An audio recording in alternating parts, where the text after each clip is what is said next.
Hello there, Hero Club. I am Wheelchair21, and my co-host is Soundout12, as per usual. Like most of the time, it's just me and Soundout. And we're doing a follow-up from our Power Morphicon Super 7 interview with Kyle Wlodyga. And hey, welcome to our normal style of interviews. Hey guys, thanks for having me. I'm excited to talk to you guys again. It was a lot Yeah, of fun talking to your boy at Power Morphicon.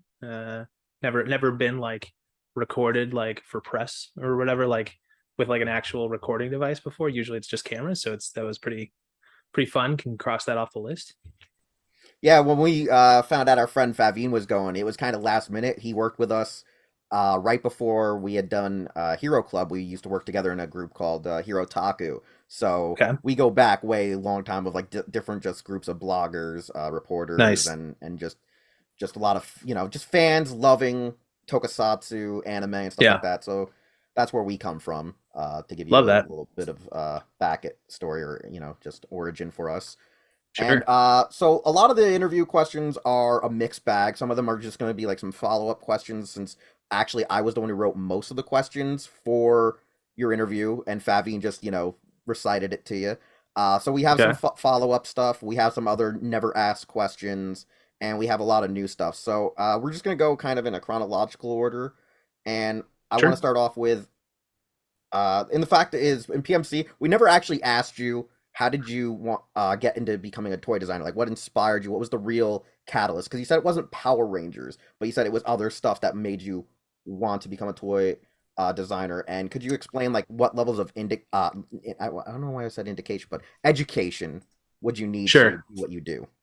I don't necessarily think that education, it's going to sound terrible, stay in school kids, but you don't necessarily need a college degree to be doing this kind of stuff. Is like if your work is good and you can prove that you know what you're doing and you make good work, like ultimately, like I know plenty of people who are working professionals as artists who do not have bachelor's degrees because they got a job before they even finished and they just went, and now they're art director on Fortnite or whatever. But my road to toys sort of started with Godzilla, I think. So definitely in that Tokusatsu realm. My grandfather used to buy me the old Dark Horse Godzilla comics, the ones with the Art Adams cover where his like nose is bleeding and Hmm. he's all messed up. And I used to just copy those all the time.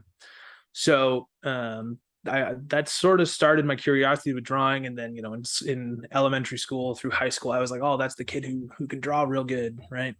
Um, and then right around probably when I was like 12, 13, 14, I started, making some, I had a decent amount of allowance saved up because, it's $2 a week for whatever, 10 years. That adds up, right?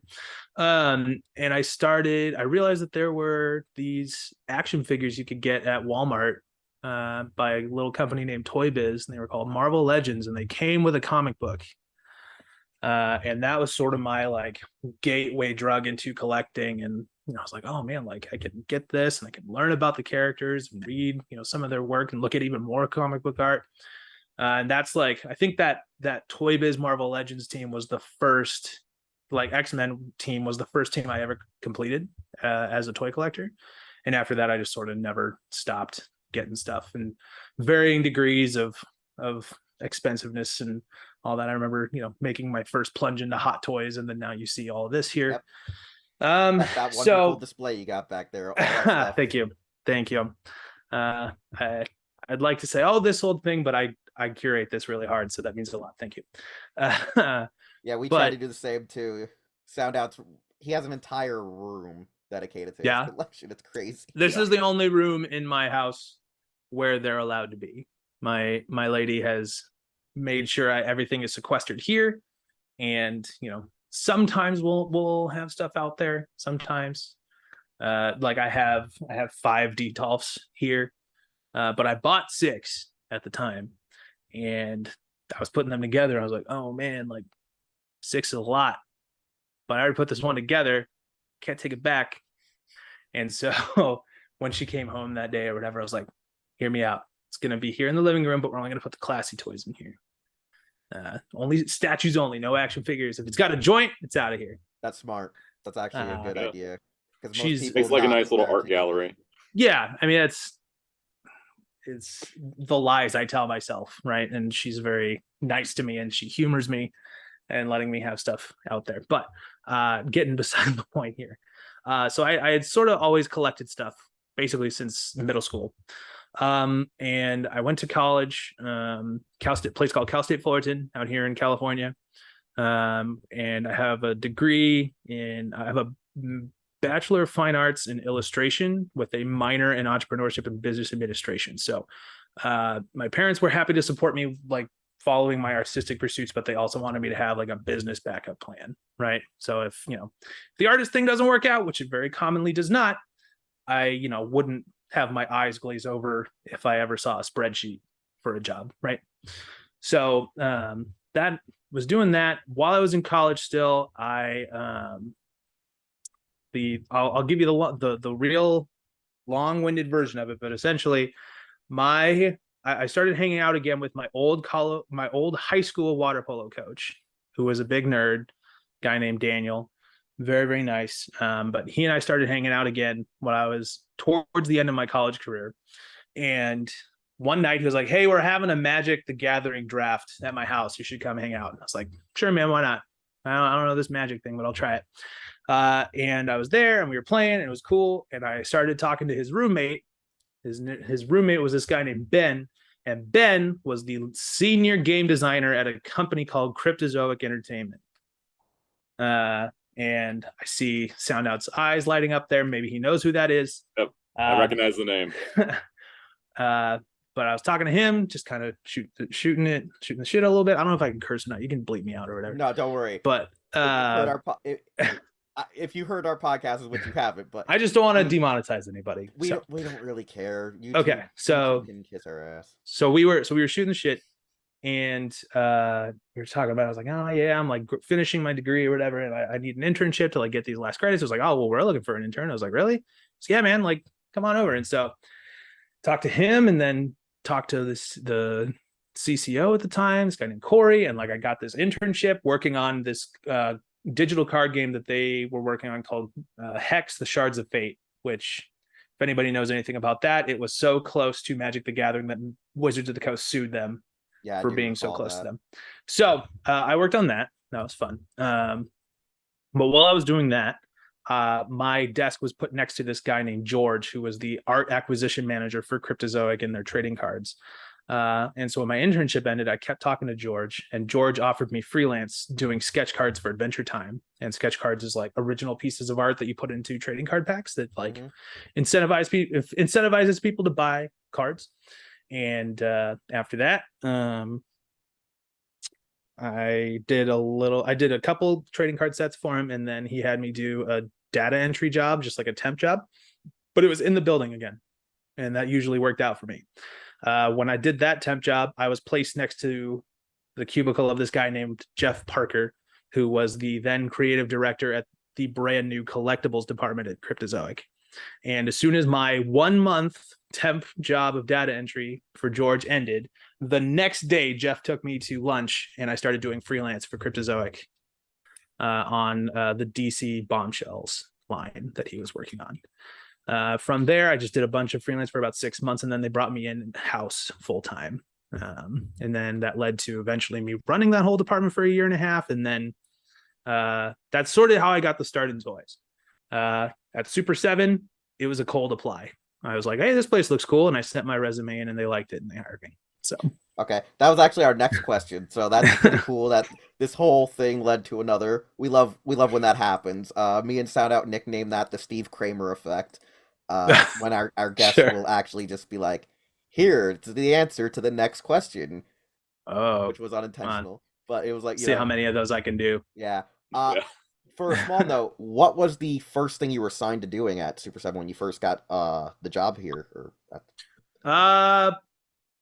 First thing I ever did was the Mars Attacks reaction figures. Those actually were my design test to get in. Cool. So if you are familiar with the Mars Attacks reaction figures, like I did those from the comfort of my own home over Christmas break. That's pretty cool.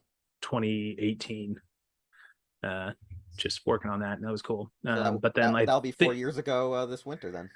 Yeah, almost. Yeah. And then I think so that was design test, but I think like the first official thing that ever came out that I designed was that year 2019 Comic-Con. We did a Breakin' 3-pack from the hip hop breakdance movie Breakin'.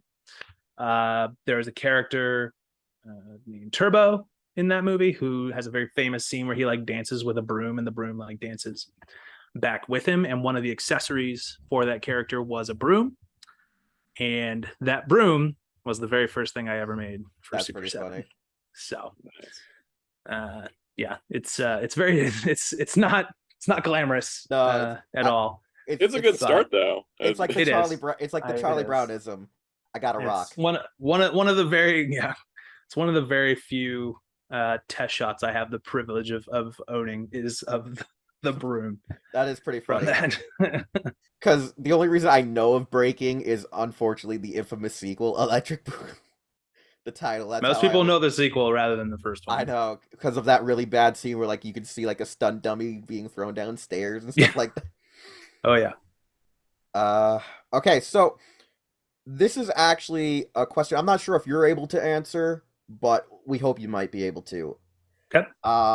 And this is just to help our viewers understand this too, because I'm pretty sure Brian or other people have said it in other interviews too, but for the viewers that are kind of exclusive to us, we want to know, why does Super 7 prefer to make Ultimates similar to like the older Mattel collector body molds, and tend not to use double joints? Like for Soundout, can you bring like a older figure up for at least our viewers? Yeah, it's kind of like visual aid here is Bengali from Thundercats Wave 5.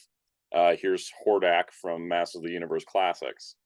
And they're in a very similar style, despite having many years between them. Absolutely. Well, that is intentional. To that point, also the Ninja Turtles are kind of in that similar style. Sure. Yeah, that is intentional, specifically with the Thundercats, because we are continuing kind of the line, that Thundercats direct mailer line that Mattel did. So we're trying to just kind of expand that and keep that style going. So that's why you have that. But like the Turtles, it's definitely more of just a personal preference for Brian and the team.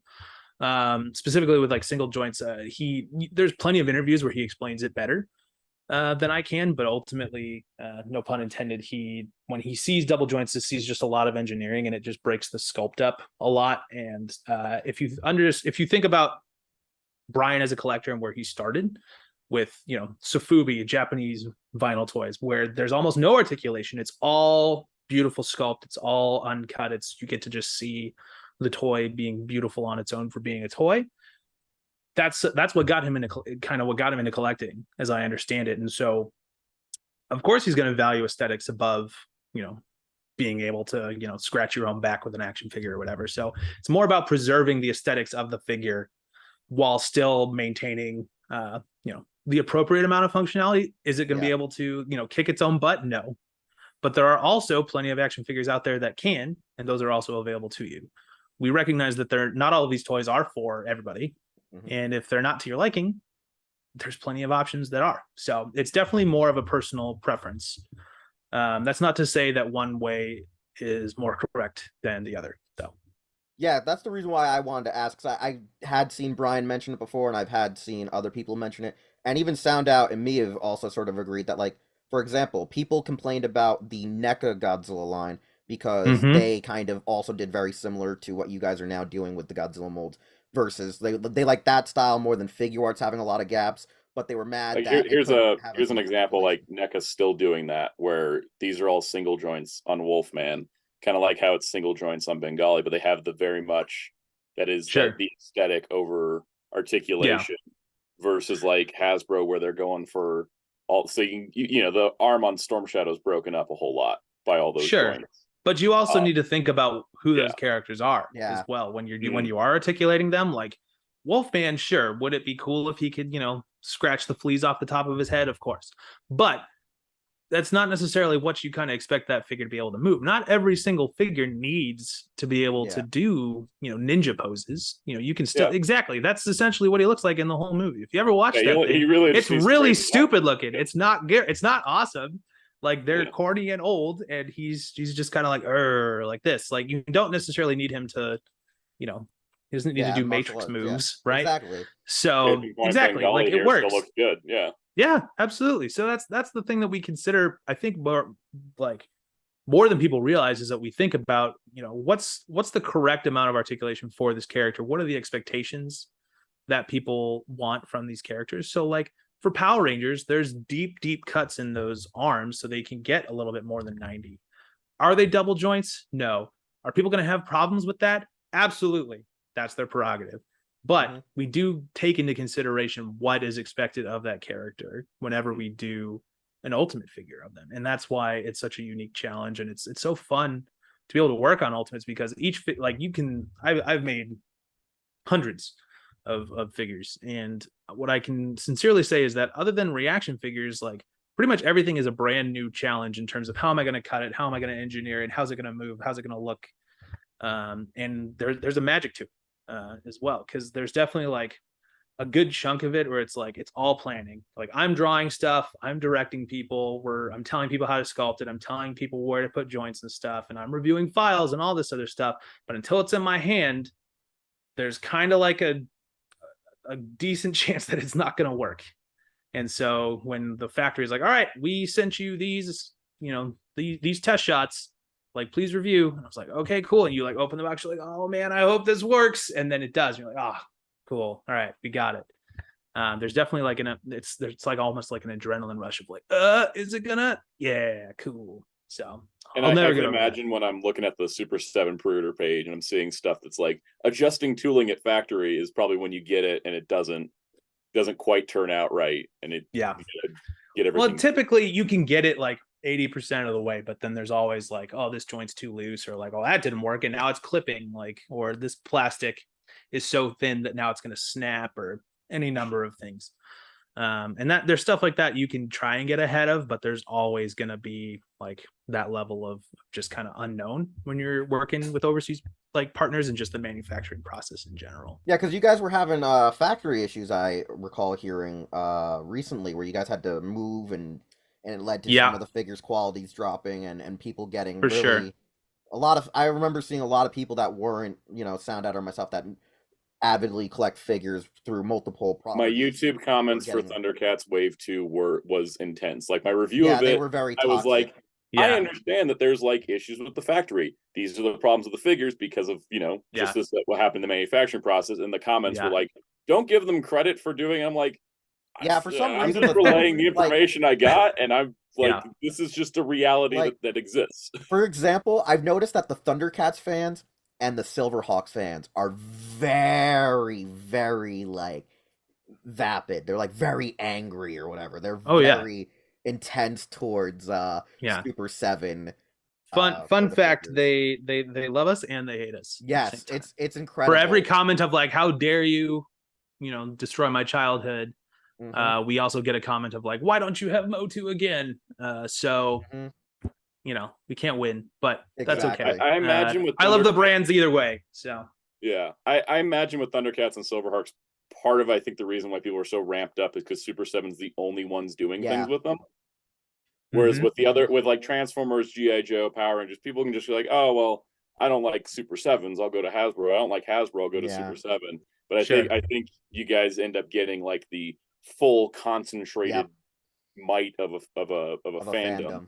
And sometimes it's just getting it gets intense. Like even like just reviewing the figures will get people coming out. Yeah, and it's just something you have to work with. But I gotta imagine it's a little exhausting. It is, and what's fun about that is that the most vocal people in that realm also buy the most. So it doesn't matter. I remember seeing a guy it does matter. We do listen to people. We take criticisms to heart. I read everything, but there's also a certain point where you hear the same thing over and over again, and it's I am not the problem here. It is the commenter, not the subject matter. If that makes any sense. Yeah. Because like when you said that by the most, I remember I saw this guy have like almost the same amount of like NECA or Super 7. It was like a hybrid, but it looked like he had like everything that was released between both you and NECA and Super 7. So like all the Ultimates, all the NECAs, he had them, and he's like, I'm not gonna buy Thundercats anymore or whatever. I'm just gonna keep buying the turtles because their quality hasn't dropped, yada yada yada. And I'm just like, but is that because the factory that Thundercats was made was not the same factory? Like, and the guy was like not comprehending that there was two separate productions going on. Yeah, they are separate factories, and to your point on that Thundercats Wave 2, it is the same factory from Thundercats Wave 1 and the one that Mattel used. But then Thundercats Wave 3 moving forward is the same and all the waves moving forward are the same factory from the Turtles. Yeah, so yeah, I noticed it especially with Thundercats Wave 4. Like there was like a significant quality jump. Yeah. And I think Wave 4 still turned out the best of the whole line so far. And 5 is pretty solid too. Slythe is pretty solid. I'm still probably the most proud of Slythe of all the Thundercats that I worked on. I worked on waves 1 through 4. So Slythe is probably still like, I don't know. It's the one that doesn't get put away in the bin. Slythe and Monkey are like sitting at my top 2, and they're like, I can't decide which one I like more, but they're both like really great.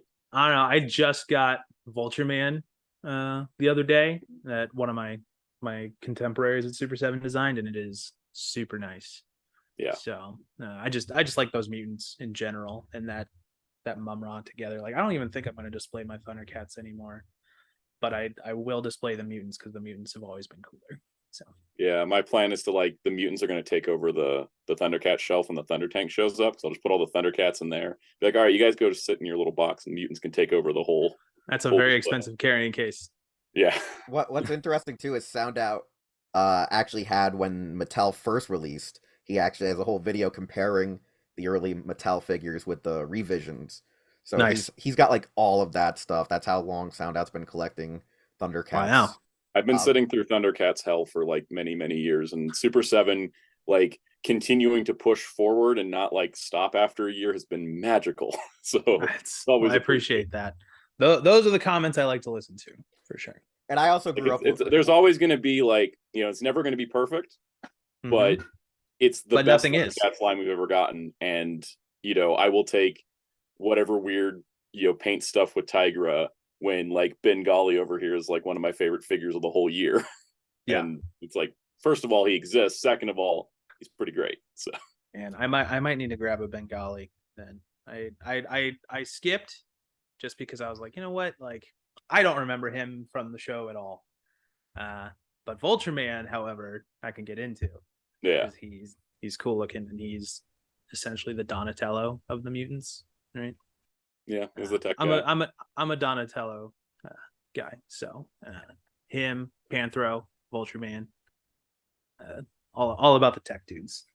Yeah, I was gonna say, I keep telling Soundout, I love the original series. I grew up with the original series, watching it in syndication on Toonami. But I'm also hoping one day you guys are like, hey, here's the 2018 one. Like, I'm hoping. 2011 one? 2011. Maybe. 2011. I don't know, 2018. 2011. Yeah, 2011. Like, I would 2018 the Thundercats Roar show? Oh, yeah. God, it might have been. That's why I'm thinking. I hope that one just got that one just got done as a tax write-off at Warner Brothers, so we may never see anything about it ever again. Just to maintain the license, maybe. Yeah. Possibly. But yeah, no, thought to ask all about that. The next question we have is actually about just engineering in general. But so like, obviously figures for most of the last couple of years, almost decade, all use like a pin system, right? Sure. I don't know if you can see it on my images here on my camera, like the Lord Drakon and Ranger Slayer. Yeah.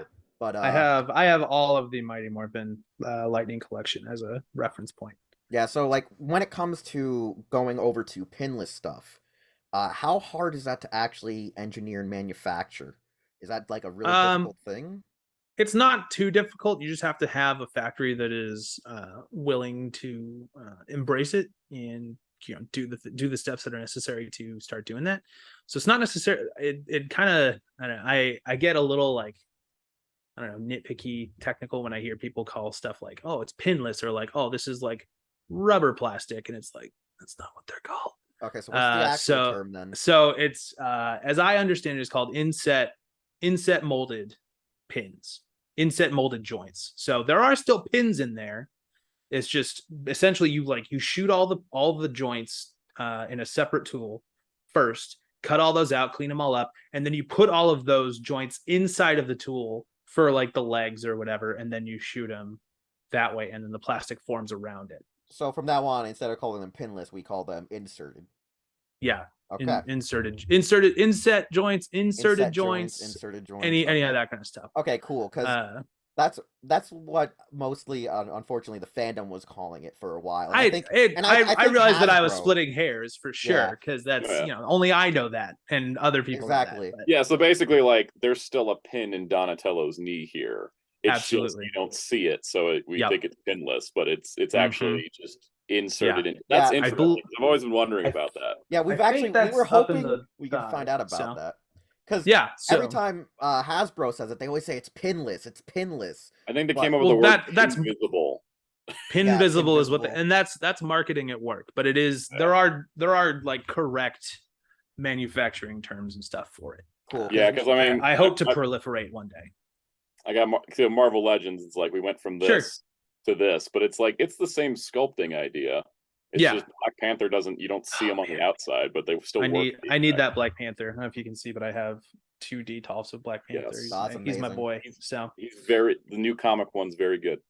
I ordered him from somewhere, so hopefully he's coming soon.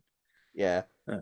But thank you for answering that, because like for years, me and Soundout have been like, how do they do this? Is it hard? Is it difficult? Because we start seeing third parties now doing it, and it's just more about the factory and what they're able to accomplish.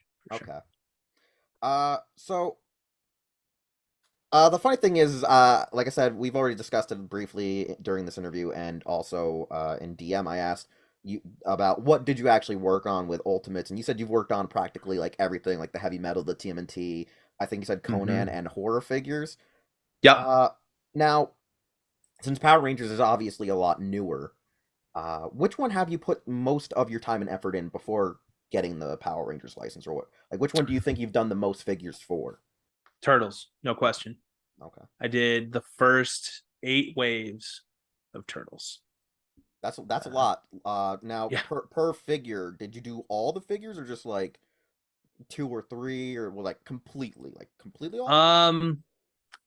Through wave 8 I did everything. That's incredible. That's amazing. There were a couple recolors, like I didn't do the big bad undercover Raph, but it uses the body that I worked on in the first wave, so it's like I'm there in spirit, I guess. An asterisk. It's like the asterisk, like and I imagine as they keep, because this turtle body mold is great. By the way, I just want to compliment this. I love it. Of every turtle figure I got right now, this is the body mold that's like this one works really well. Thank you. But I imagine as you like go forward, it's like you sculpted this, and so like anytime someone's going to do a variant off of like this idea of the body, is that like just kind of got like your spirit in the figure at that point? I mean, I guess what I will say is that as much as I can say like, oh, I'm the lead designer here or whatever, like nobody makes a toy alone, and there's a huge collaborative process, especially in the design realm, where it's I'll work on concepts, or I'll work on accessories and stuff, but then the sculptors, the 4 horsemen, add a good chunk of what that thing looks like when they're sculpting it, and there's Flynn is involved with it, and Josh is involved with it, and packaging team's involved with it. So as much as I, can pour my heart and soul into it, like it is a collaborative effort. So I don't want to solely like, hey, look at me, I did Turtles. Like it's not all one person. But to your point, like, yeah, they will, to keep things stylistically the same, they will base, like if you look at like the new Sewer Surfer Mikey that's coming out soon, it's essentially that body, but now there's like a wetsuit over it. To the point where I think we even like reuse like the forearms and some of the hands. It still feels the same. All right. Soundout, you can ask the next 3 questions. So with the recent merger of Discovery and Warner Brothers, has that put any concern over the license for Thundercats or any other like Warner Brothers owned properties? Not at the moment, no. So far that has not really affected us that much. Okay. It still might, but as of now, it's full steam ahead on Thundercats. So since Super 7 has been creating figures for iconic rock musicians and metal bands, could you tell us some of your favorite bands, past or present, and which ones you'd like to see like join Ultimates. Sure. I mean, really like Ghost. Probably the biggest Ghost fan on staff, perhaps the only one, who knows. So it's been an absolute joy to be able to work on Ghost. They're sort of the reason I took the job. Part of the interview process, they like told me that they were going to work on Ghost, and I was like, "Oh, can I see the figure?" And they're like, "Sure." And they brought it up on their phone, and I was like, "Oh, this looks great, but that's wrong, and that looks dumb, and you should fix this." And they're like, yeah, sure, thanks, kid," and put their phone away. And I was like, "Cool, bomb that." Got the job anyways. But so Ghost is a big one for me. I really like old school thrash metal, so Metallica would be an awesome one to work on. But I've also had the pleasure of working on Anthrax and Megadeth and Slayer figures. So that's all been really, really fun. I also am big into prog rock, so I really like, Opeth and King Crimson and Steven Wilson and Porcupine Tree and that kind of stuff. I don't necessarily think that those guys are really toyetic, but that's just, you asked what kind of genre I like, so that's what I like. But as far as like Ultimates lines, it would be really cool to like, what if we got like a Dio Ultimate, or like a Murray, the like Holy Diver Demon, as an Ultimate. I think there's other iconic kind of almost like characters in rock and metal that could use the Ultimates treatment. Somebody like Rob Halford in his like leather biker outfit with all the chains, or Cliff Burton or Dimebag Darrell. So some of those guys would be really, really cool to have in there. I'm mostly just trying to like build like a super group. Eventually I can have like, because I have Lemmy, and I have King Diamond, and I have Papa, so I have like a mic stand, and I have like a bass, but I need a guitar. Maybe I need somebody who can play keys. Maybe I need a drum kit or some kind of thing like that. So just thinking about that kind of stuff. Just what does that shelf look like? What are the characters that are going to help fill out that super group? So somebody like, I realize like Cliff Burton's also a bassist, but tell me a better heavy metal bassist, right? So that's why I think of dudes like Dimebag would be cool. These guys who have kind of like ascended beyond like their humanity, right, to like iconic status. So Kiss would be fun, but I think they're very expensive to get. They are.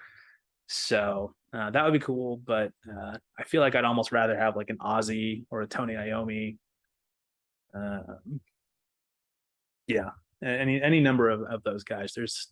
There's so many awesome guys you could do. Iron Maiden Ultimate would be cool, because I mean I worked on the reaction figures for that as well. So any number of the Eddies. That new Samurai Eddie is really, really cool from the latest album. But yeah, I could go on probably forever, so I will cut myself short there because of the 40-minute limit. When you guys announced Lemmy, I was like, oh, I'm gonna need that for my Triple H display. Put them together if they do like a WrestleMania, one of his live appearances. You're not the first person to tell me that. Oh, that's great. Yeah, no, I saw that. This is just sort of a slight ad lib, since you talk about like rock bands. And you guys, Super7 also has the New Japan license, or they did, because they did like the 2 or 3 waves.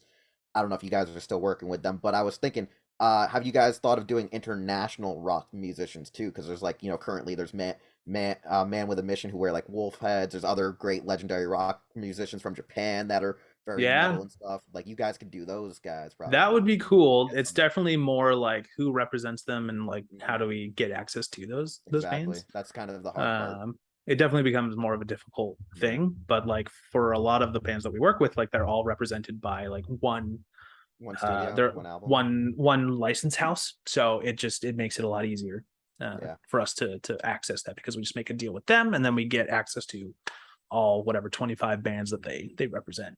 Like a one-stop shopping kind of thing. That's pretty good though. That's kind of a little mini monopoly right there.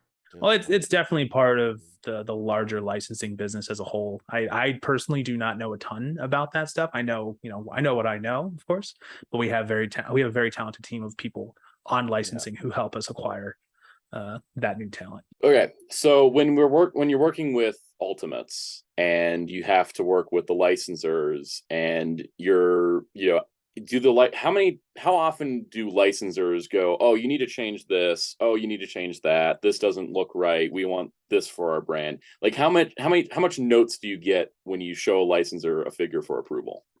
It sort of varies from brand to brand, to be completely honest. But the licensor gets to see every stage of development, from line list to concept to sculpt to pre-production, packaging, all that stuff. So they have every chance to tell us how they really feel about stuff. We don't we pay a lot of money to be able to work on the stuff that we work on, but at the same time it is their brand and they own it. So we have, part of the contracts that we sign is full transparency into the process, and they see every stage. So ultimately it varies on the licensor and the team at that time. So sometimes you'll be working on a project and it's like, oh, well, now there's a whole new licensing team. They want to see every stage again. And you're like, ugh, fine.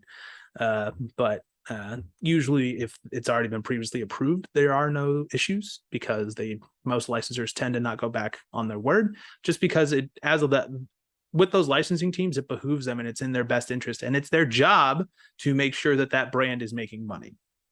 And if they're stopping you from putting out product, they are not receiving royalties. They are not receiving minimum guarantees. And that is not the function of the licensing team in any one situation. As we asked you at PMC what seasons you'd want to do besides MMPR, and I assume those are either ones that you either thought were your favorites or liked a lot by the appeal, because I don't know how many seasons you've watched or rewatched. But we wanted to know, since currently the license is mostly on MMPR, and you have to probably rewatch the show quite a bit to design the figures, what are some of your favorite episodes from, I guess, seasons 1 through 3? Like, what are some of your more preferred episodes or arcs? Sure. I mean, I'm gonna probably lose street cred here by saying this, but I really like it's Green with Evil, the one where Tommy shows up and just beats the brakes off of kicks them out of their whole Zord, and it's the first time he's being evil. And I think it had a big impact on me then, and watching it as an adult, I was like, this still rules. This is still the best thing I've ever seen in Power Rangers. So like that whole arc is awesome. I also really like the first episode where they're sort of learning to work together, and then they defeat Minotaur with like the Megazord and stuff. That's also just, I like Minotaurs. If anybody who follows me can kind of put that together, so that's like one of my favorite monsters.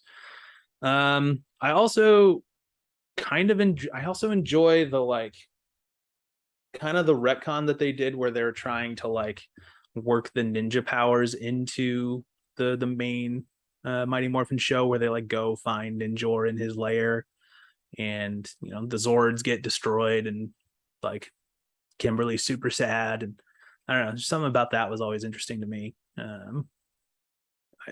It's that always works, and then it's just always about just those random weirdo monsters. I think it's so weird, but it's the Mantis character who really pushes Trini to her fighting limits. It's just a dude in a giant praying mantis costume. It's super dumb, but it's it's a well-written episode where she has to really focus and find her own skill set and push herself to the limit and stuff. I always thought that was pretty cool. So that's just a few options there, but in the words of Office Space, I guess I sort of like them all. This is another follow-up. So as for anyone who hasn't already seen our interview with you, which is very short, so if you want, you can pause the video, go and check it out, or come back here, with the movie editing abilities and YouTube pausing abilities, you can just go check that out and then come back here. So, as we stated, or as we should have said, as we asked you during the interview, and I'm pretty sure you stated during the panel at Power Morphicon, you explained how certain monsters, how certain characters get made into figures, and you explained why King Sphinx came before Lord Zed, and Sure. How pretty much the structuring kind of works. But was Zed included in Wave 3 so early because of the fan demand that he wasn't in like Wave 2? Was that, or was that just always on the docket? Like, was that the main docket, or was that because people were like, "Where's Zed? We want Zed." Like, I just kind of want to build off. Was that like Sure. No, the he was always planned for Wave 3. okay? So as much as I'd like to like say like, oh yes, we listened to you and we gave you the Lord's, like Lord Zed was always going to be in Wave 3, and so Okay. you know I get to act like, oh, I listened, but this was always the plan. Sorry guys. Yeah. So you know, at this point in time, I have line lists through Wave 12, and I think I said that at the panel as well. And you know, I'm already working on, you know, Wave 5 and about to start Wave 6 already. So like we're getting into it. Yeah, we're knee deep. You're saying? Yeah, absolutely. All right. So this is another thing about Zed too. I just find it very coincidental, or maybe you did it too, in the same mindset. Was you guys put Zed in Wave 3 alongside Finster? Sure. So was the idea of just giving like the fans more bang for their buck in that wave, or was it that you guys wanted to just get out two of Robert Axelrod's like main characters like right then and there? Like, was there any was there any thought in behind that, or was that just a coincidence? That's more of a coincidence. I guess I never put together that Axelrod did both of those characters, but it was more about like talent, like showing customers through our line list selections that like, yeah, like you got a weirdo monster in like King Sphinx or whatever, but then like we're gonna give you those core Moon Palace characters in Wave 3 again. All right. Right. And I think people will feel the same way about Wave 4 when it comes out. Okay. No, because that's one of the things. Because I remember when Favian and you were talking, you were making the joke. Well, in Wave 4, there's only White Ranger left, so you can. I say that? Yeah, I didn't say anything. I don't like think. That. I don't know. I don't know if it was that wording. I'm paraphrasing. It was not that wording. It was. I remember very specifically. I might be paraphrasing a little, but you kind of like inferred. You may have inferred or inclined that White Ranger's either in the next wave or shortly coming. Is that who I was inferring? I just remember inferring that there is, really not a ton of Ranger characters left for us to make in their core forms. That is what I remember saying. Yeah, I remember something around the lines. I just remember it being like very. You heard it here first, folks. White Ranger's coming in Wave 12 because it's gonna be the last figure that they ever plan out. That's out of principle now. You think you got me? I'm a zig when you think I'm gonna zag. No, but I was wondering, like, because when I sat there, I was like, White Ranger and Zed could have been a good assortment. Just just thinking, because like they both. But then here's the thing: if you do that, then it's too loaded, right? Okay. Right. So you have to essentially kind of spread that popular character love across your waves, because if you like, it's sort of like the same kind of logic of why we spread out the turtles across 4 waves. Right. If you just did one wave of all 4 turtles, then the people invest, and then for some people that's what they do, is they buy those turtles and they move on. Right. Some people will just buy the core Rangers and they'll move on. So it's a little bit of like smoke and mirrors to like keep people engaged. But there's also kind of like an unspoken agreement between you and the customer when you show, all right, here's Wave 1 and it's Raphael, Foot Soldier, Splinter, and Baxter Stockman. And they go, oh, okay. Now I know that you're really in it for the long haul, because you're not blowing your all 4 turtles in one wave. You're investing in the brand, and it's going to be around for a long time. There's like an unspoken thing of like, we're in it to win it if you don't put all your most popular characters in the first wave. Okay, so this is just a question. Did any older waves of doing like one per wave affect why we had like 2 Rangers per wave for the first 3 waves? Obviously, because we have like green, pink, all like the main original Zhu Ranger team is out within the first 3 waves. So like, was it like because Turtles was 1 per wave, or Thundercats was like maybe 1 or 2 per wave? Like, was there like a reason, or was that a mandate from Hasbro that you guys had to do it? No, it was our own internal discussions about what we thought was right. Originally I had done a version of the line plan that was all one Ranger per wave and leaned really, really heavy into bad guys. But there were no Zords in it at all. And then Flynn looked at it and was like, yeah, we're not going to do that. Let's put in Zords and let's mix these up and pair them this way. And I was like, oh man, okay. And then after that, like he kind of like gave me kind of like a template, and then I built it out from there. And that's sort of what you're seeing. Yeah, the release schedule. When you guys were doing like the first wave, I was also wondering, this is really unique. Why are they doing 2 Rangers when Turtles did 1 Turtle? And so I was like, was it because they got an extra figure per wave? Or I was like sitting there and I was like, you know what, I got to ask these guys that, because yeah, well, I think a good section of it is the Turtles have a lot more allies than the Rangers do, or at least they have a lot more compelling allies than the Rangers do. Like typically, like the Rangers, it's like, okay, they got Alpha, they got Zordon, they got Ninjor, you know, the movie, the Dulcier or whatever her name is, right? I think it's about it, actually, isn't it? Yeah, exactly. That's kind of it. If you don't count Bulk and Skull, you know. Yeah, exactly. So it's like, okay, so if we want to have it 50-50 good guy, bad guy, like there's only so many places you can go, right? Okay. No, that's why I had all these like questions, because I was just like, yeah, I've been pondering this because I have a video. It's not dissimilar to the way the Silverhawks line is structured, where it's like 2 good guys, 2 bad guys. So it has that like kind of and Turtles do the same thing for the most part. Yeah. So. Yeah, because I was saying to Sound, I had a video that I was sitting on where it's me like trying to understand it more, and I kind of like saved most of it to not upload yet till I did this interview, so I had more of a concrete kind of idea. On look inside the minds of the decisions being made. Sure. Yeah.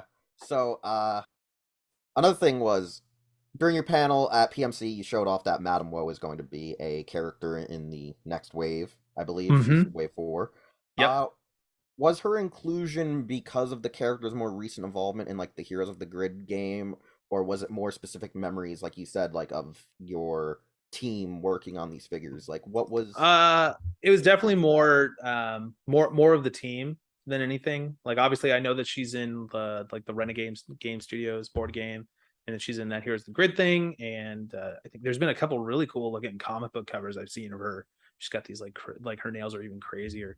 But also, I just remember her as a kid scaring the shit out of me so much, because like she like teleports like Billy to that like dark dimension, whatever, looks like the Upside Down, and like chokes him with her hair. Like, it's really messed up and scary. And there additionally, there was a character in that wave that we were planning on doing, but then we realized that someone else recently did that character really, really well, and it wouldn't be too different from what we would have done.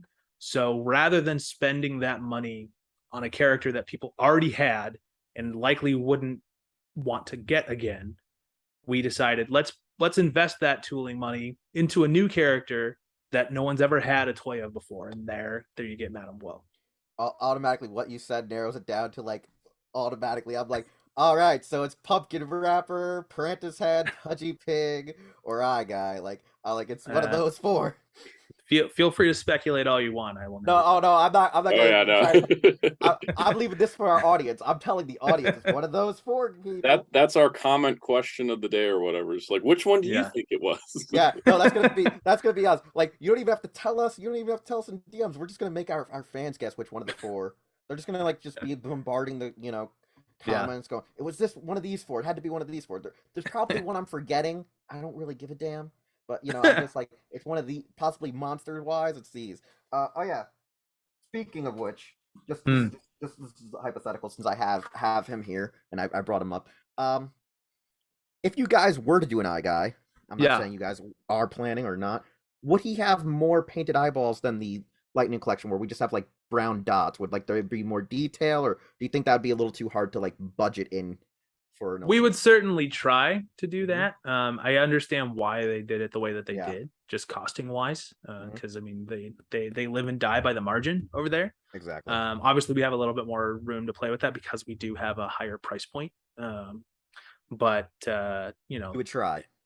We would certainly try and do our best. You certainly might get a wash, like more of a wash on top of something like that. But the eyeballs are definitely like more difficult to do than you think, especially because they're not all on the same plane. So basically, like any eyeball that's on a different plane, you essentially have to do a separate tampo hit, and that means a separate tampo plate, and that means a separate mask, and that just all of that compounded across 2,000 eyeballs on one eye guy. Like, I totally get why it's not painted the way that people were hoping for. Also, I just realized the comments will put Wheels forgot to mention Snizzard. Well, there you go. I remember. So there's 5 options. Snizzard. That's right. There's 5. That's right. There's 5. Okay, people. So to the just because I love the behind the scenes stuff on action figures. So when we talk about you talked about tampo plates. So is that like, because I've always I've known the phrase tampograph and I know how it's applied, but like, is that something that's just like, so you mentioned so if like a figure has multiple things on the same like surface level, they could be on one tampo plate. If they're the same color. Same color? Okay. So what you're saying is another hypothetical. So like pretend like the Morpher belts are tampo plated. I don't know how they are with your figures. So it'd be like the red would be a separate one, the black part would be a separate one, and the gold. Okay, so that's how it works. Okay, that makes it might even be the silver on that one too. I'm not 100% sure. What I would guess is that the silver on the buckle is a mask because there's like an edge to where it goes, right? And that's like an easy negative for like the mask to go over and catch, and then it only sprays there. So like for example, the helmet here would be like the pink and a little bit of green. Yeah, so that would likely be a mask, not a tampo, because it's like there's sculpted edges for the mask to clamp onto, and you can spray. Does that make any sense? Something like the Thundercat symbol. Thundercat, that's 100% a tampo. Yeah.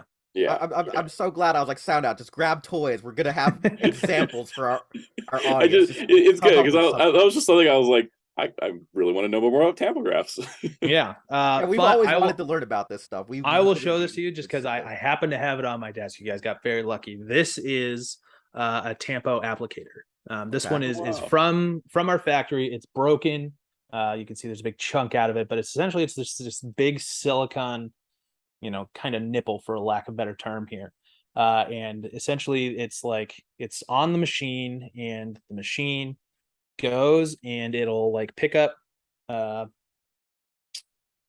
see, it'll pick up ink and then go forward, and the picking up the ink is on the ink is spread across the tampo plate, and it's basically like a negative of the image that you want. So it would be like a negative of the Thundercats logo, and it would be all in black, and it would pick up the Thundercats logo. It would go and it would go and it would, like, here I have Mr. Tarkin here, and it would go and it would smush like this, and it would tamp it right on there, and all of that ink that's on there gets transferred directly onto it. So it works really good for like flat surfaces or like slightly rounded surfaces or whatever, and even concave surfaces. But what it doesn't do great is like those eye sockets that are like super small, because like something like this, and there's varying sizes of these tampo applicators, but like something like this, like look at that, it would just like his whole face, right? So it's not super great for like that kind of detail stuff, which is where processes like digital inkjet or was it face reel or whatever Hasbro's calling it, photo reel, thank you. That's essentially called digital inkjet, like paint printing or application for the eyes, and that's why you can see like those dot matrices, because it's essentially like just a big like Epson printer, like that you print like your homework on or whatever. So I love all the educational stuff we're getting out of this. I love it. I love the inside stuff, because it's especially like as collectors, we look at the stuff and we're like, this is this, but then we never think about like, how does this actually happen? Exactly. Yeah. So I love getting more of that knowledge. Well, I'll tell you that even as a designer, I didn't 100% have a grasp on what all that stuff was until I went overseas and was in a factory and they showed me how it's done. Because you think of like, it's very easy to just be like, oh, I want this thing to be done. Why aren't you doing it? This looks stupid. Do what I'm telling you to do. It can't be that hard. It's super easy to do. But then you get there and it's like, oh, I could do that, but I'd have to like bend my arm backwards and break it. It's like, oh yeah, I'm the jerk. Let me try and figure out a better solution for you so you're not like killing yourself and making it expensive.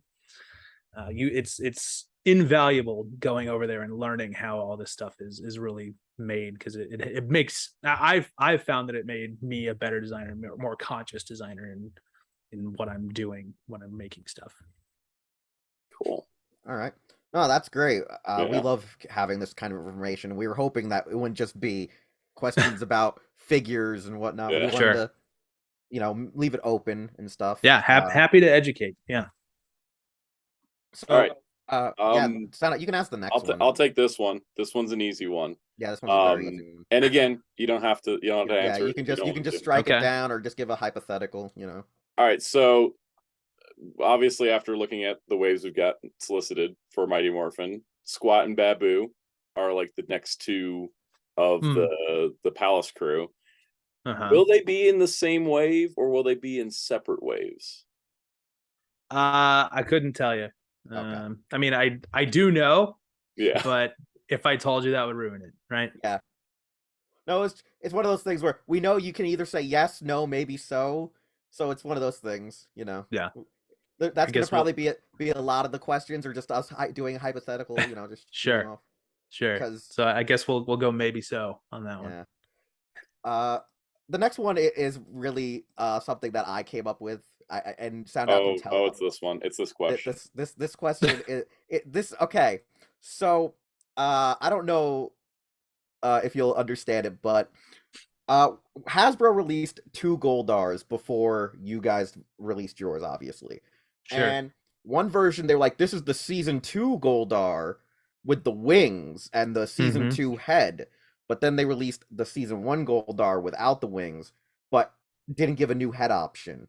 Sure. So, is there a possibility that you guys could do a more Griffiza / Jew Ranger looking head sculpt for a pack-in to put with that Goldar in a future wave, if you haven't already planned that?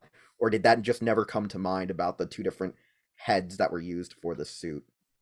You know, I guess our license is kind of limited to just Mighty Morphin stuff. So as much as I want to do Jew Ranger things, I don't know if we can, because like I would love to do that. Like, yeah, if and when we ever make a Scorpina, I would love to give her the baby as an accessory from Jew Ranger.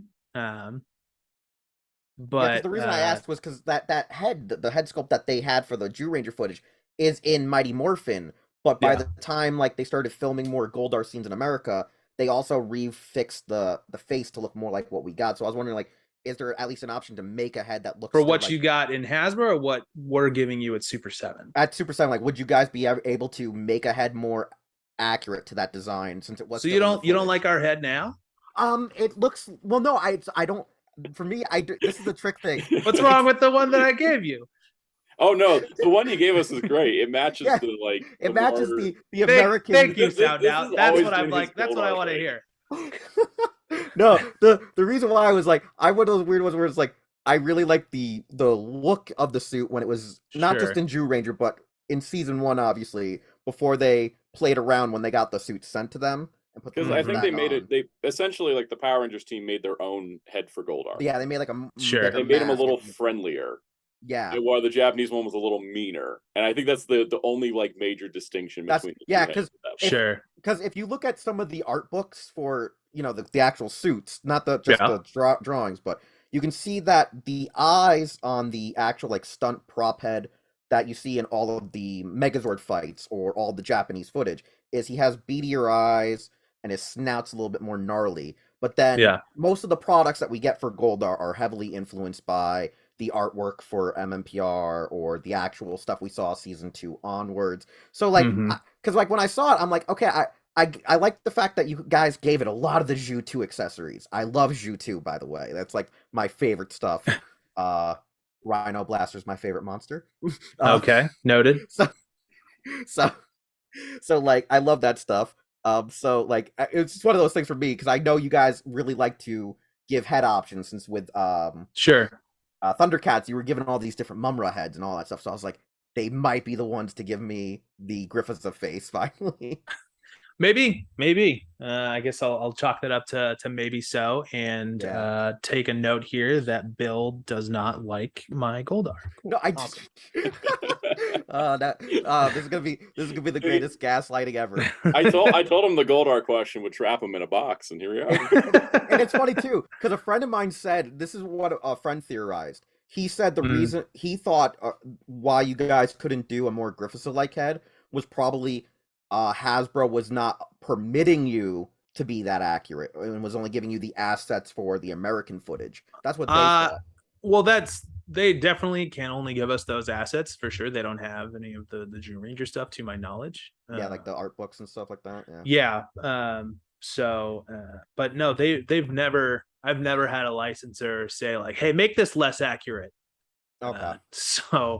That would be a first. Yeah, because that's what I said to my friend. I said, I think if Super 7 being the guys who will make obscure stuff or whatnot to these things, I feel like if you guys had the assets, you would have been like, hey, doesn't this head look different to you? Let's do a second head. Well, even so, we do have there is such a thing as creative license a little bit too. So like if we just if whoever's working on it, if I favor I like this MMPR head more than the Griffforzer head, I'm gonna make that. Yeah, that's so as much as it's I need to be accurate, I need to give them the fan. It's also they hire us for our tastes and for our skill sets too. So that's part of it. Right? Yeah, that's why I had to bring it up, because Hasbro was like, "Oh no, it'll be season 1 Goldar," but it was still that head. So then when you guys were doing it, I'm like, "Oh, they'll probably do 2 heads, right?" They gave Mumra 4. Well, it never know. It all depends on but like you said, it's like the creative license for the line. One of the things that I like about the Super 7 lines is there was this uniformity across the Ultimates where they kind of look like they all blend together, even though they're from completely different franchises. Yeah. Well, that is a conscious decision. Goldar and the Zords being 8 inches tall or whatever, in the same scale, so they can fight each other. That's all on purpose. But that's great, because anybody who's paying attention will also notice that our Toho line is also in the 8-inch-ish size. So you may or may not, for the first time ever, have a Dragon Zord and a Mecha Godzilla, or a Godzilla and a Goldar in the same scale all together with Super 7. So that's the cool stuff. That's the cool stuff right there. Get all the kaiju guys in the same scale. Yeah. So the next question we have is, in the PMC interview, you mentioned that you want to do skeleton figures, Rito, Bones, and the comic book characters. And I remember you and Fabian were talking about what the license has and what the license doesn't have. This is a little confusing for us, because like what you were saying and what we were thinking, right?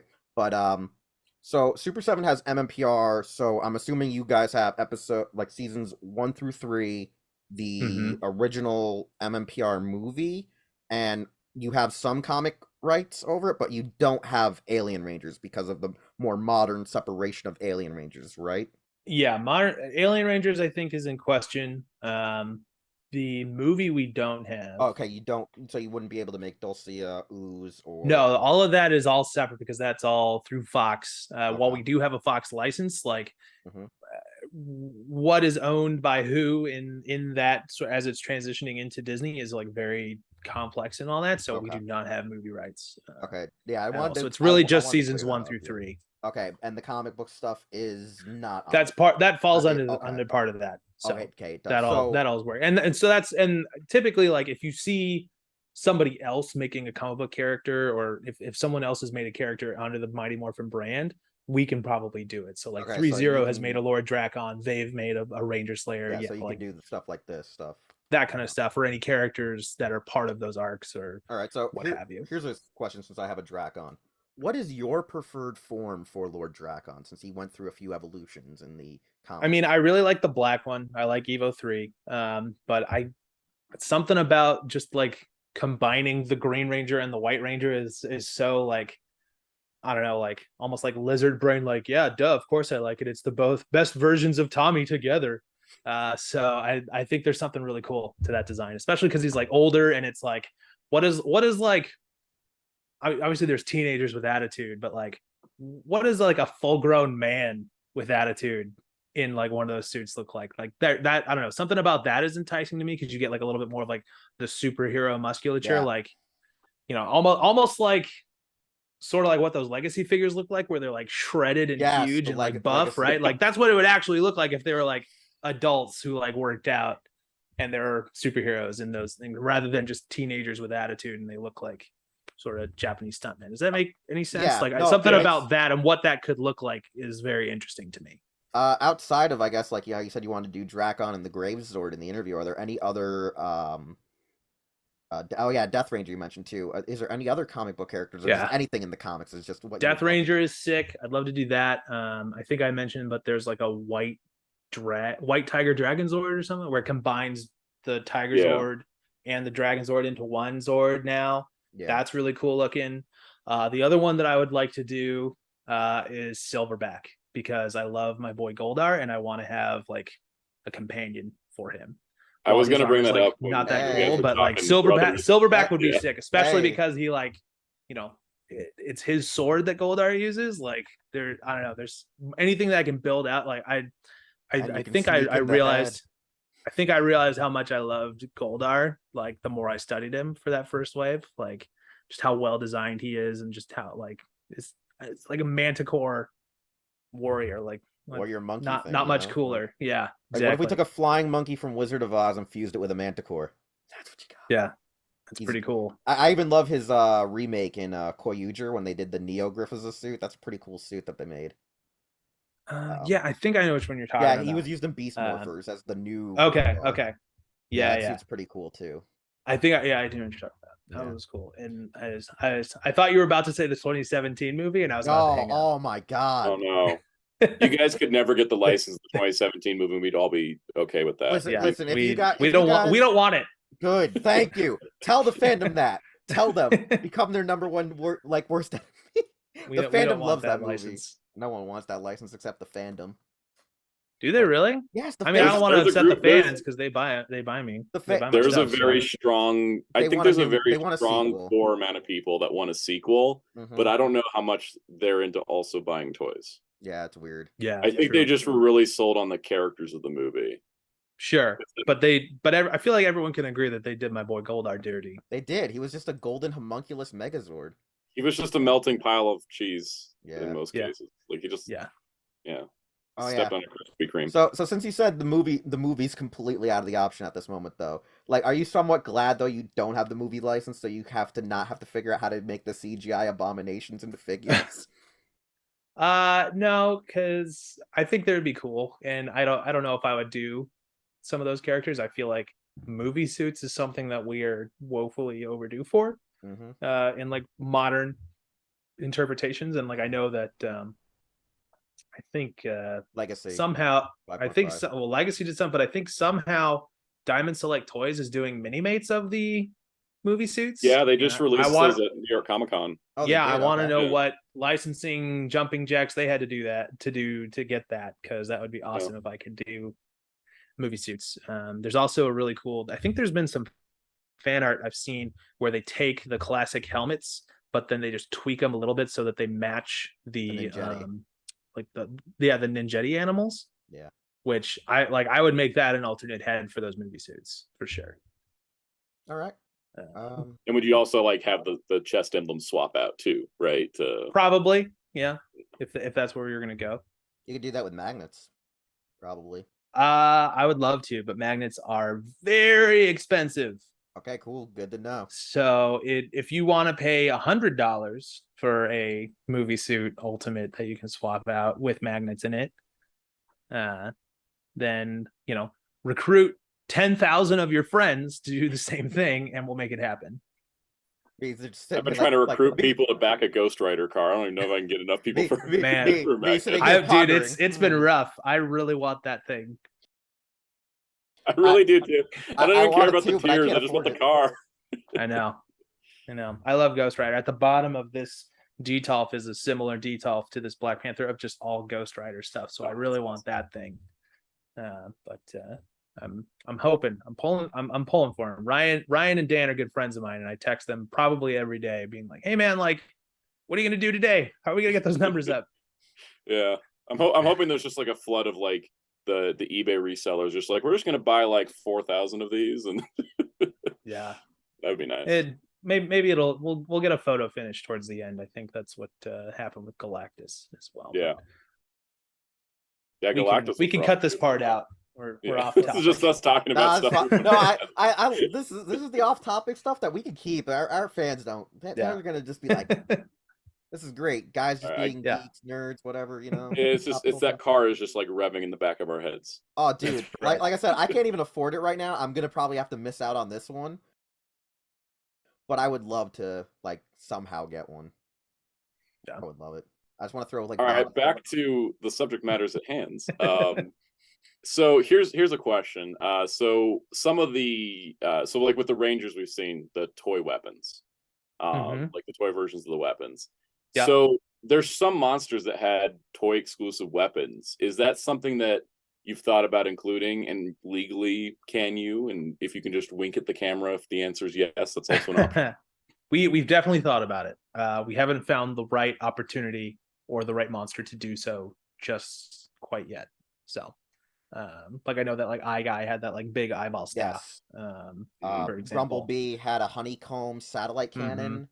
Yeah, stuff like that would be really fun for us. Yeah, because in that video that I was also mentioning a little earlier, I actually go through talking about hypothetically like how certain accessories you give with Rangers could foreshadow future characters or whatnot. Because I know some earlier waves of Super 7 used to do sort of like kind of like this little like hint, like, oh, this accessory could actually be a teaser for another. I think they did that a couple of times before in the past, not with Thundercats or TMNT, but I remember when they first started, they were doing stuff like that where this accessory is going to maybe hint, you know, the next figure or something like that. Sure. We don't, maybe it might not be the next figure, but it might be a future figure. Yeah. Future down the wave, or, you know, like try and, it is interesting to, it is interesting to try and like plan for like future figures with current accessories, because life would be a lot easier if I could just be like, here's the accessory, here's this figure, and they go together. But then it's like I gotta like design them out of context, and then it like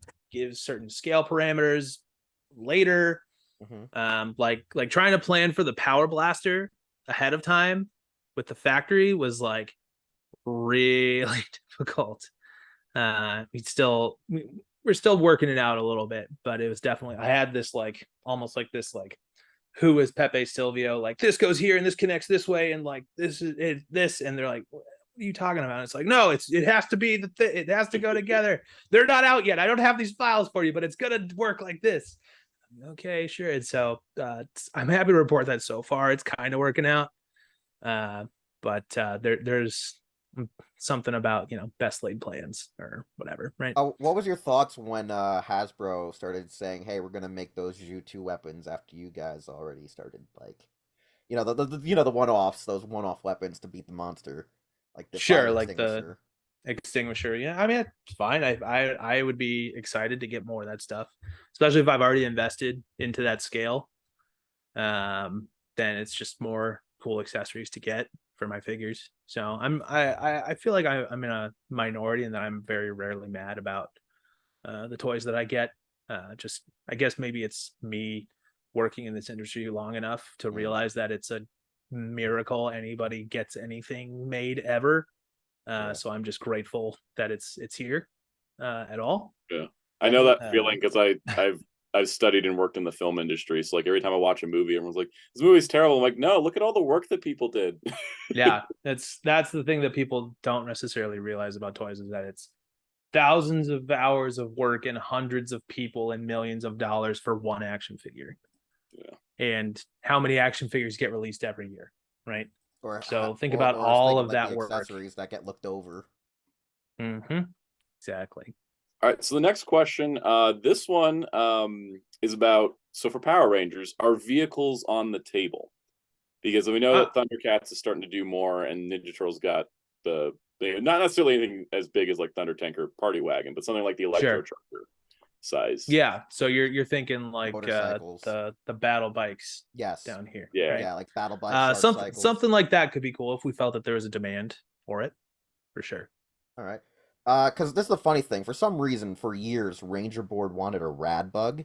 I don't know why, but one of the biggest Ranger forums, they really want a rad bug for their figures. I don't know why.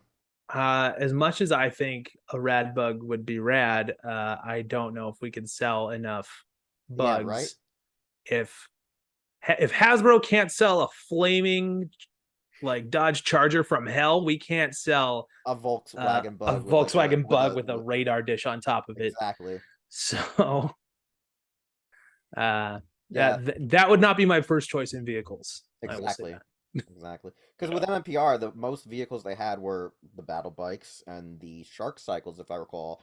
I don't think Shark cycles. I don't think I'm missing any other vehicles. I mean, that weren't technically the toys. Zords are vehicles. If you want This is to, if true. you want to get into Webster's dictionary Yes, technically, vehicle yes, they definitions. are. But So, I'm thinking road vehicles, not city Sure. city demolition. Sure. I mean, the pterodactyl Zord is basically the Batwing. Yeah, that's true. That is. Yeah. I mean, she did get stopped by Wonder Woman to land her pterodactyl. That was Superman. True. Oh, it's Superman. Okay, Superman was like, "Ma'am, I need you to land the pterodactyl." Yeah, that's right. That's funny. Images burned in my brain. Like, Yeah. All right. Okay, So, so speaking of Zords, that leads to our next question. I'll ask this one. This is kind of a funny one, because this is hearsay one. So, you guys are making multiple forms. Obviously, you're doing stuff like Megazord. You're doing stuff like Tyrannosaurus. I'm pretty sure you guys are gonna do like Dragon Zord battle mode. You're probably gonna do stuff like that. Like, because you said at the panel that right now you guys were focused on more of the suit Zords, but you've heard how fans would like to have like either like the props and or like the more proppy Zords like Mastodon or them still made as some kind of articulated display piece or figure. Because I'm assuming you guys would probably think of doing like the Thunder Assault team for a Red Dragon to ride in. Probably you guys are probably considering it, or checking the numbers on how it could work. That would be cool. Yeah. So, something like Tor would be cool too. Yeah, I remember you guys were like, "What are we gonna do with a brick?" That's one of my favorite. Yeah. I love that comment. What you said to Fabi, it's a brick. Yeah, but I love the turtle. It's a brick. I love him too. It's just how do you make that compelling and worth the money? How do you make it where you can still maybe either put someone inside him and then flip him? But the thing I had was either a suggestion or a hypothetical. If you guys go through with trying to design a Titanus, future-proof him so he can fit like Shogun Megazord and Ninja Megazord in there because of the Season 3 Ultra Zord. Sure. Yeah. Hypothetically, if we get there, if we get to a Titanus, where if we're feeling lucky with our tooling money, and we get to a Titanus, because I feel like you guys are gonna want to do a Titanus eventually. Because I feel like eventually someone's gonna have it in their idea that you guys got to make a Mega Dragon Zord figure where you're just putting the Dragon Zord on the shoulders. I don't know if that would be necessarily a whole different figure so much as like, okay, if you have the Wave 3, if you have the Wave 3 Megazord, you might just make when you buy Titanus, you also get that would work because you have to take out the thing that goes on top. Then... Or maybe that's something that there's like a way to make Tor more compelling if you open him up and then that part's in there and you can stuff like that. Whole thing. I'm just trying to think because also my idea was to like if they don't have the idea, maybe give them a little powwow during the interview, like hey, this is all hypotheticals, we're not paid, we're not sponsored, but hey, here we're fans, we want to help, because that's just stuff. It's like I always see stuff and I know they say throw out suggestions and we might be able to figure out something in the future, because obviously like toy designers, they don't have all the answers and neither do the fans, but somehow working together. I'll always listen. I might not be able to deliver, but I'll always listen. You can always try. So, yeah. Because Titanus, right? They reused that SOB for Season 3. Might as well. They did, and just I'm trying to think, how many for something that's this big or whatever. Like how many reuses can you get out of it? How many units do you think you could really move? What would that cost? Because I feel like looking at it, it's smaller than a Thunder tank, but it's larger than your average Ultimates. True. So, but at the same time, it is like a premium kind of item in terms that it would probably roll and it would have more articulation, and it's just a lot more plastic. Understandable. Because as long as so you don't do the maybe battery gimmick, that you're good. we wouldn't do batteries. That's a whole that's a whole new product category too. Exactly. That we might not have access to as a license. For example, licensing. The Bandai model kits, the mini pla, they thought it was a great idea to add a small motor to the mini pla and make it motorized like the actual deluxe toy, and that made the mini pla like double its actual price than it needed to be, and I was just like, wow. Yeah. So maybe it's not, here's the single Titanus SKU, but maybe here it is. Here's the Ultra Dragon Zord, Megazord with beam effects, like. That'd be cool though. That would be that kind of thing all together in one thing. And so it's Titanus, the like overlay, Tor, all that, like the Zord mega pack or something like that. It'd be like just the big premium huge item for the line. That'd be pretty cool though, But is it bogus if it hinges on you already owning the Zords from the previous waves? No, I don't think so. Or do you just trust that customer who's going to buy that already is invested in your line? I'm pretty invested. These are the hypotheticals we have to think about, because then that's a lot of money that you're putting out on a guess, right? Yeah. So that's why we got to do all this research. I was just thinking when the Thunder Tank came out, reissues of Lino and Panthro were put up at the same time. Yeah. And maybe that's like how you hypothesize. It's like, all right, they got the Megazord or whichever parts they need. But if they don't, we can sell them again, kind of thing. Yeah. Maybe. Yeah. It's all hypothetical. Yeah, like I said, we can't change anything. We can just, give suggestions. We know that. Sure. Sure. And then Soundout, I guess the last question, unless you have other questions. Here's our last written question for Power Rangers. So, obviously the line it's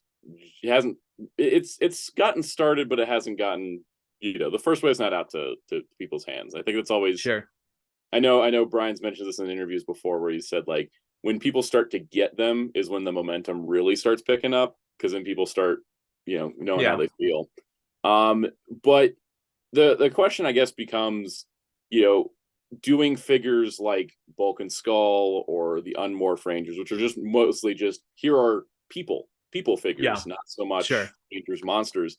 Is that something that's an option to do? And is that something that, I imagine you've thought about it. But is it going to be something that depends on if the line is successful or not? Kind of, yeah. It's definitely like, do we feel that there's a response for that? Do we feel like, will the people support that? And I would think so, just because I've had a lot of like requests for like, because I mean, think about the show, they fight unmorphed more than 50% of the time, right? So I think there is like there's a demand for that, especially with how involved the talent is in the community, where they're doing signings, they're talking to people, and that's certainly like not necessarily an angle, but it's certainly like an incentive to doing a character like Kimberly or Jason or Zach or Billy, is that those guys they're actively part of the community still to this day, right? So I think there's definitely a space to do it. It's just when's the right time. Cool. All right. Yeah, because I know Hasbro kind of shot down that idea of unmorphed characters.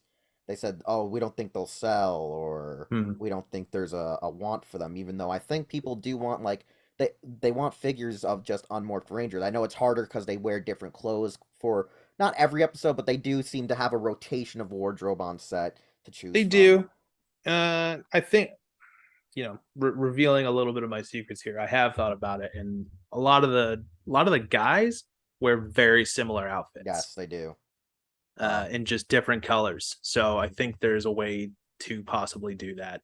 The ladies present a little bit more of a design challenge, but there are certain outfits that are close enough that you can kind of get away with some of that stuff. So yeah, because I know they've been very like against doing the unmorph stuff. I know they've been very opposed to it. People have wanted Bulk and Skull, because I mean they used to have even PVC little figurines in the toy line back in the day. They didn't have actual action figures, but they were still included in the unmorphed PVC little like toppers kind of thing. They were. because I have them, and I think like that was a good way to get those characters out as merchandise. They're not articulated, but you had an option to have a figurine of them. Yeah. I certainly a possibility. I'd love to do Bulk and Skull. I think I said that at the Power Morphicon panel. It's just again, when's the right time? Can we do it? Like I know that those guys are, again involved actively with the toy community. Bulk is a product manager at Gentle Giant in his day job as well. So it would be like, and I know those guys. Like, how cool would it be to like have Bulk work on his own action figure? Yeah. So he's a great guy, Paul Schreier. He's really cool in person, and that having met him a couple of times and talked to him. Adding to that, when you're talking like, so like when the thing I've noticed with like Super 7 versus like Hasbro is the biggest thing is like Hasbro is mega billion-dollar corporation, Super 7 is small company in comparison. So when you're like kind of logistically trying to figure things out, is there just less people that you have to like get approval from, and does that make it a little bit easier to kind of work through ideas? Sometimes, yeah, and I think there's also at least with Super 7 and me, there's also definitely like like more of a trust. Like my managers would be like, I do not necessarily know Power Rangers in and out like you do, so I'm going to trust your gut on this. Whereas something I haven't worked at a giant company like Hasbro, and I can't really speak to that, but I imagine that there's like a little bit more, defending your thinking there, because it's kind of designed by committee, perhaps. But again, I'm not speaking from experience. This is all speculation. Yeah, and the other thing I would say is that we love Hasbro. Hasbro is very, very kind to us, and they allow us to work on these awesome brands like G.I. Joe and Transformers and Power Rangers and all those wonderful things. So I don't want anybody to say it's Hasbro versus Super 7. Yeah. It's Hasbro and Super 7 creating wonderful products under these awesome brands that everybody loves. Yeah, I remember the fandom, they for some reason were like very angry about you guys having the license to Hasbro properties. I don't know why they were. Because the fandom's angry about everything. Yeah, I know. But it's just so funny because you guys are making like almost Bandai, I would say Bandai Tamashii level stuff, like sort of like figure arts. You guys are doing something like that where we're not going to get these at mass retail, and if we see them at specific retail stores, that's because they're a hobby shop of some sort. Like, so that makes more sense.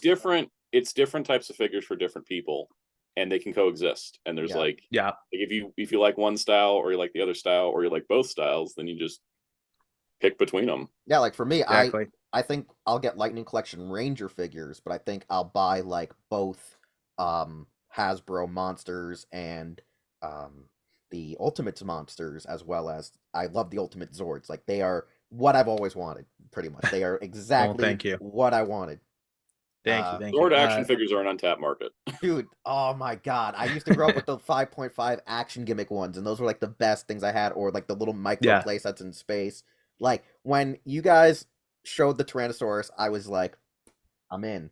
And then I saw Dragon Zord, and I was like, oh my god, they were able to do the weird dimensional proportionate crap that the Dragon Zord would do. Because, like, you would look at it straight on, and you're like, huh, but then it would turn to the side, and you're like, why are you so weird? Like, because you even stated it, the photos in the suit are just so mind-boggling. How like angles really, it's really off, and all you can do is kind of like hope to interpret it sort of correctly, and have it evoke that. And even now looking at it, like, there's still stuff I would change, but like, that's ultimately like. There's not a ton you can do. Like, we solicited it this way, like people expect it to look a certain way, and it still looks good, don't get me wrong. No, I love it. I think but I will always, every single thing I've ever made, there's always like, I fix that, right? That's just the nature of working in a creative field, I think. Exactly. I've done that just for small like edits for a thumbnail. I'll be like, gotta go back. The old art phrase of "you are your own worst critic." Yeah. You Or notice- you notice the other the thing- thing, the thing that I say to myself to counter that is from this guy named Jake Parker, and it's finished, not perfect. All right, since we only got like 10 minutes left for this segment, I just want to quickly just, we'll just do a few more questions and we'll just end it. Cool. So you said you would like to do more Super Sentai, and you guys already got Godzilla as a license.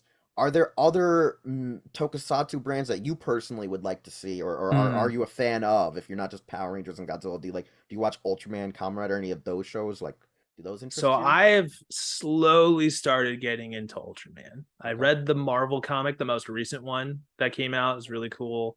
To the point where I'm like trying to figure out a way to get that New York Comic Con exclusive that just came out, The because it figure was arts the one? comic book one.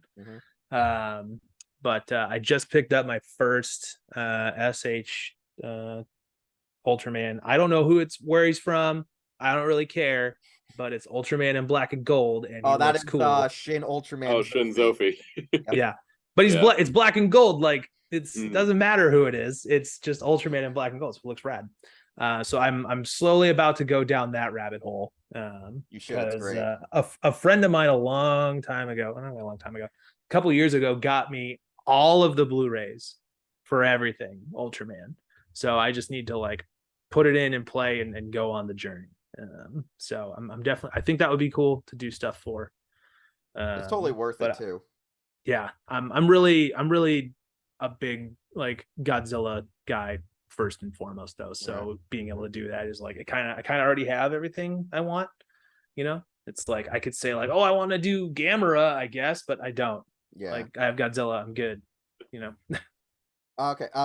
Since you mentioned this, okay. So first, I actually have talked with people who work with the Ultraman brand over here, going, "Yo, you guys should contact Super7 to make you guys Ultimates of Ultraman." So I've already sprinkled that into some of the people who work with the brand here on the west, on the, I guess, Western, American side. But Sure. With you working on Godzilla, is it just you, or are you working with some other people on the brand? Right now it's just me. But there's been kind of a shift, so I'm not working on the reaction stuff anymore. I worked on the first, I don't know, I think only one wave of it's out right now, but I think I designed through like wave 5 or whatever of the reaction stuff, but that's now a different person, and now I'm just all Ultimates. Okay.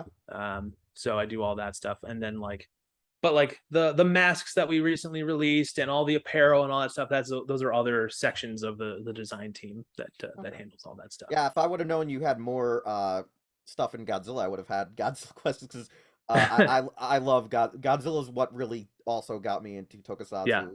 I love Godzilla. I love Ultraman because AG worked on both brands.